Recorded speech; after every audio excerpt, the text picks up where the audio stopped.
President Trump extended the ceasefire with Iran indefinitely, despite saying it was unlikely earlier this week. In the social media post you see here, he said Pakistan asked Washington to keep the truce until Tehran could come up with a unified proposal.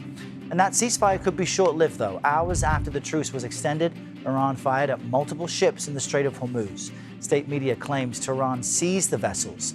President Trump says the U.S. military will continue its blockade there, which Iran has already called an act of war. CBS News Chief White House correspondent Nancy Cordes joins us now for more on all of this. Nancy, good morning. The major question we all have, where do potential peace talks stand now?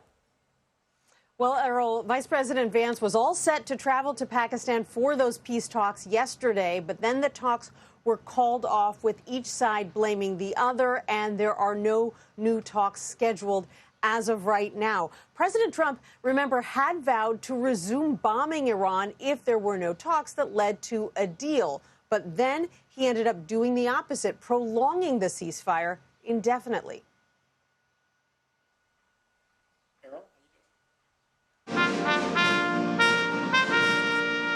President Trump extended the ceasefire with Iran minutes before meeting with college athletes.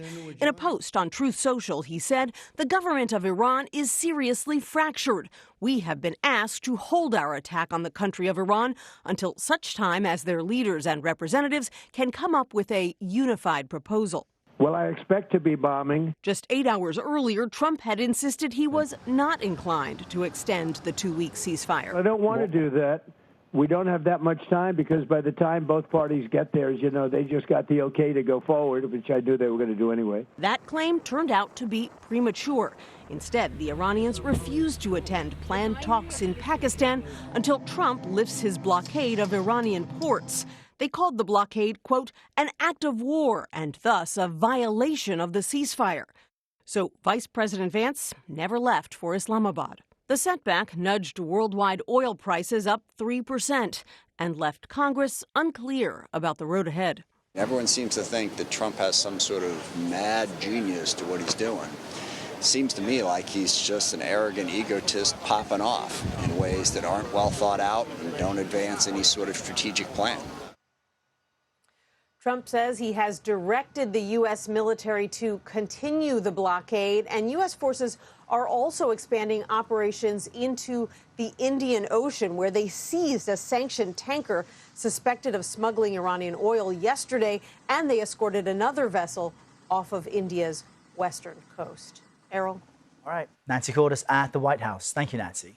Now, even with the ceasefire in effect, tens of thousands of U.S. service members will remain stationed in the Middle East for the foreseeable future, with even more on the way. CBS News correspondent Michael George is here to give us an idea of what's going on with U.S. troop movements. Michael, good morning. Errol, good morning. So right now, there are more than 50,000 service members currently in the Middle East across all branches, according to U.S. officials. Now, this is the largest buildup in the Middle East since the Iraq War, and that number doesn't include the thousands still on the way.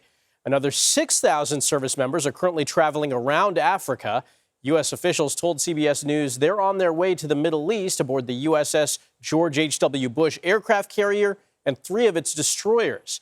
2 other ships, the USS Boxer and USS Comstock, are now in the Pacific Ocean, heading in the direction of the Middle East. And officials added they have thousands of crew aboard. Now, for comparison, the U.S. typically has an estimated 40,000 service members in the Middle East. Midway through the Iraq War in 2007, there were as many as 160,000 troops stationed in the country, and there were 100,000 in Afghanistan in 2011 during that conflict. Where exactly are all these troops stationed? Well, the U.S. currently has at least 19 military sites around the Middle East, according to the Council on Foreign Relations. 9 of these are U.S.-controlled bases that have been in operation for at least 15 years, while others are sites with a U.S. military presence. Thousands of the service members are also on ships. According to U.S. officials, there are currently 11 ships in the Gulf of Oman, all of which are helping to enforce the Trump administration's blockade of the Strait of Hormuz. There are 3 other ships in the Red Sea, and elements of the Army's elite 82nd Airborne are also deployed in the Middle East as well. Errol? All right, Michael, thank you very much.